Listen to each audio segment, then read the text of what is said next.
Ayan, hello po mga kalingap, magandang araw po sa inyo lahat, Square Gents, and welcome back po sa aking YouTube channel. Sa mga bago lang po sa aking YouTube channel, huwag niyo pong kalimutan mag-subscribe at click the bell button para like updated sa ating mga bago upload na video. At huwag po natin kalimutan suportahan ng Team Kalingap sa pangunguna ni Kuya Val Santos Matubang, Ate Edna Vlog at syempre Kalingap Rob.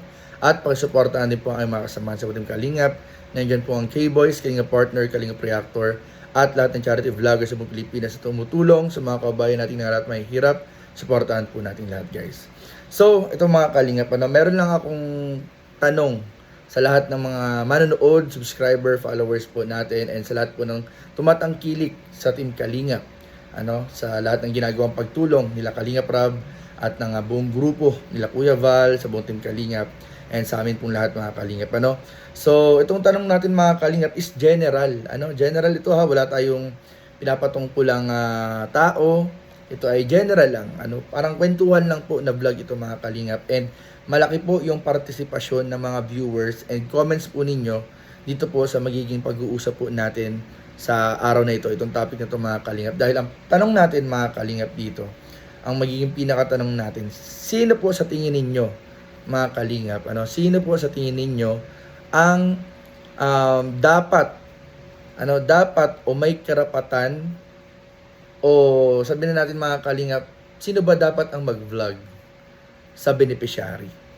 Unang-una, nangyayari po mga kalingap, ito sa opinion ko lang to mga kalingap nangyayari po kasi, ang nangyayari talaga mga kalingap niyan, sa charity po mga kalingap, minsan, yung charity vlogger, siya po mismo nakakahanap ng beneficiary, minsan naman po ay may mga scouter na kung saan sila po yung nagre-refer po dun sa charity vlogger para ma-vlog yung kanilang na-scout na beneficiary.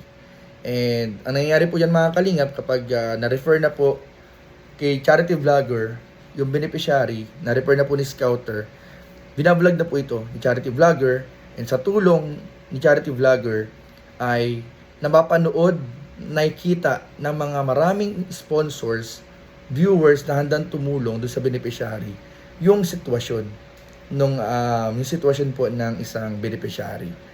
So malaking bagay din po ang nagagawang tulong ng mga scouter para po maabot, mahanap yung mga kababayan nating nangangailangan talaga ng tulong. Talagang hindi po kaya ng isang charity vlogger na puntahan lahat ng sulok ng bawat lugar para halughugin o para hanapin talaga lahat ng mga kababayan natin na nangangailangan. So malaking bagay talaga yung nagagawa ng isang scouter.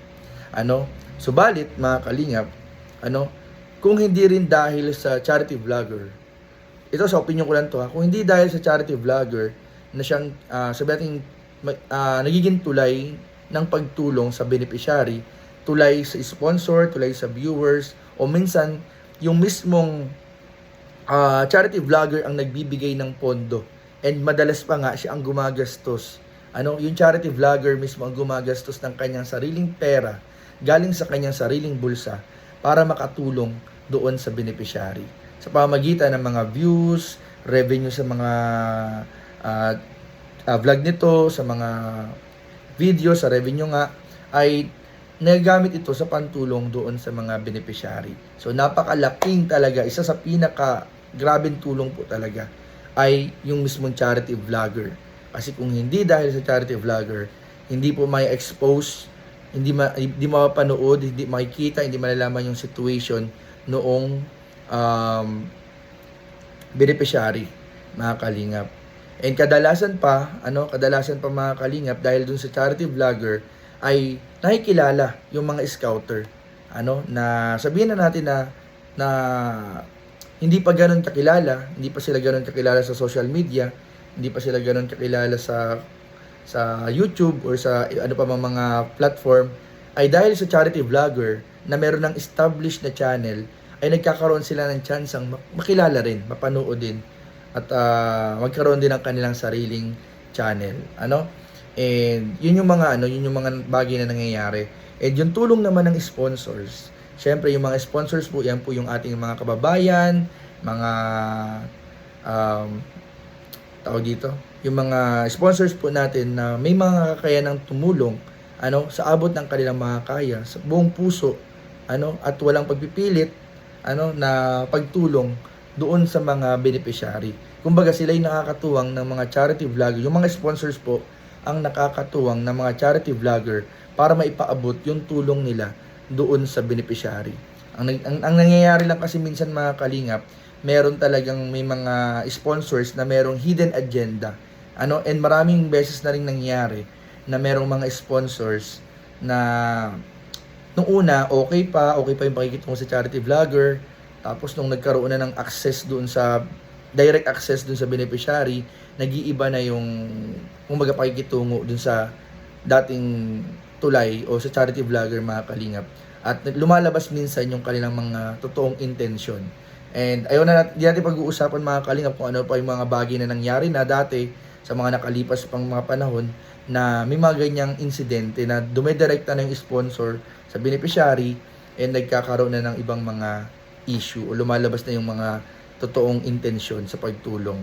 Pero mga kalingap, sa kabila niyan, napakarami po, mas lalong marami at hindi na mabilang yung mga sponsors na hindi nagpapakilala, low-key lang, and minsan anonymous pa, na gusto lang nilang makatulong doon sa charity vlogger at doon mismo sa beneficiary. So, kumbaga mga kalingap, talagang yung pagtulong nila ay pure pagtulong. Yung binibigay nila is pure pagtulong, walang intention na kahit anumang negative na bagay, kundi pure intention po nila ay pagtulong. Yan yung mga nakakabilib talaga at saludo tayo dyan sa mga ganyang klaseng sponsor. Napakarami po niyan mga kalingap at hindi na yun mabilang. Yung talagang intention talaga nila ay tumulong talaga mga kalingap. So, subalit mga kalingap, ito na nga ang pinakatanong natin. If ever po natapos na, sabi natin mga kalingap, syempre sa umpisa, hindi yan iba-vlog ng hindi yan iba-vlog din charity ng scouter. Ang gagawin ng scouter, ibibigay niya yan dun sa sikat at kilalang charity vlogger para makilala at maraming makapanood dun sa beneficiary na nahanap ng scouter. And madalas naman mga kalingap, ang nangyayari po diyan ay kapag okay na po yung sitwasyon mga kalingap, ang nangyayari po diyan madalas minsan ay hinahayaan na po minsan ng tawag dito ng charity vlogger doon sa naka-scout na siya na yung patuloy na mag-monitor, siya na yung patuloy na tumulong doon sa natulungan na. Ganyan po yung madalas na nangyayari mga kalingap. And minsan naman mga kalingap, kapag yung charity vlogger is maraming plano, kumbaga marami pang magandang plano ng pagtulong doon sa beneficiary. Syempre, tuloy-tuloy pa rin po yung kanyang pag-vlog dyan, tuloy-tuloy pa rin po yung kanyang ginagawang pagtulong kasi nakikita niya na malaki yung potential na mas marami pang maitulong doon sa beneficiary. Yan po ang mga nangyayari mga kalingap. And sa tulong po ng mga sponsors, mas napapaganda yung buhay po nung isang beneficiary. Ang problema lang minsan, nagkakaroon lang kasi minsan na yung may mga nangyari na sa mga nakalipas na yung sponsor gusto na ring maging vlogger.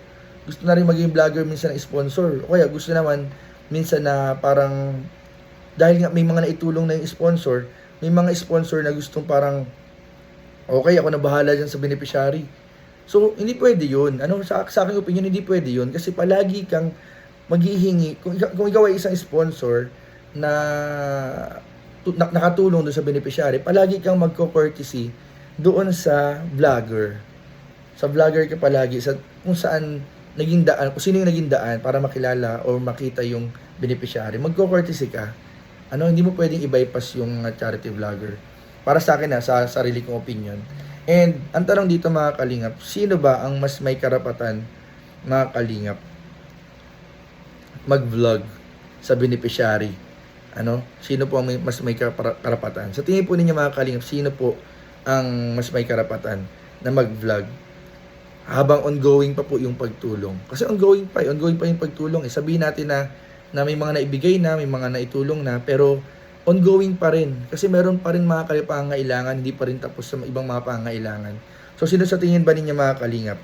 Yung scouter, yung charity vlogger na naging daan ng pagtulong, o yung sponsor? Yung sponsor po mga kalingap. Natawa lang ako doon sa sponsor kasi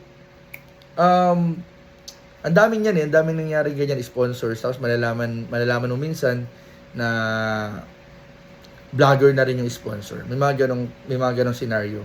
And ayun nga po mga kalingap, ang mahirap po dito mga kalingap, may mga pangyayari noong panahon na kapag yung sponsor kapag yung beneficiary ay nakuha na ng sponsor, so bina-vlog niya na, iba-vlog niya na yan. Kapag hindi na ganong sumikat, kasi wala namang community yung sponsor.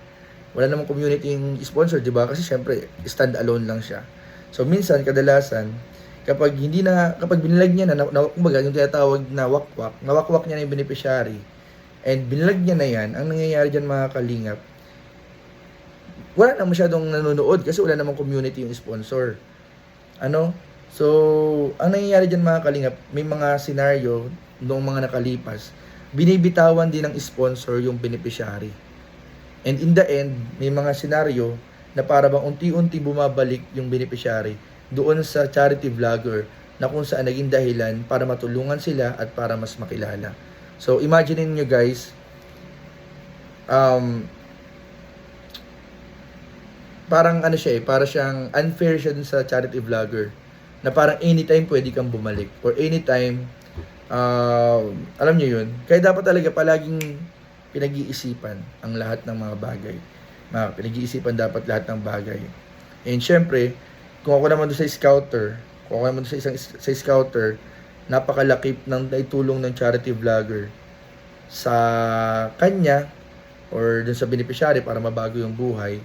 Syempre, palaging yung respeto nandun. Yung respeto, yung alam ko gamit na yung salitang utang na loob, pero may mas mahalaga kaysa sa utang na loob, yung respeto. Kahit yun na lang sana, yung respeto na lang. Yung respeto na lang po. And sa lahat ng mga taong nakatulong sa lahat ng pangangailangan, sa lahat ng bagay. So, kayo mga kalingap, sa tingin ninyo, ano masabi ninyo mga kalingap? Lalo na kung alam ninyo na yung beneficiary ay bina-vlog pa naman, ongoing pa yung pag-vlog ng charity vlogger. Ano po yung masabi ninyo? Dapat ba na kunin na ng scouter? Kunin na ba dapat ng scouter yung beneficiary? O magtiwala doon sa charity vlogger na darating din naman yung time? Darating din yung time na kapag stable na, alam niya na okay na, mabibigyan din siya ng chance na ma-vlog yung kanyang na-scout. Or sa tingin nyo ba mga kalingap, dapat bigyan ng chance yung sponsor na mag-vlog? So, ayun mga kalingap, ano lang siya. So, palaisipan lang siya.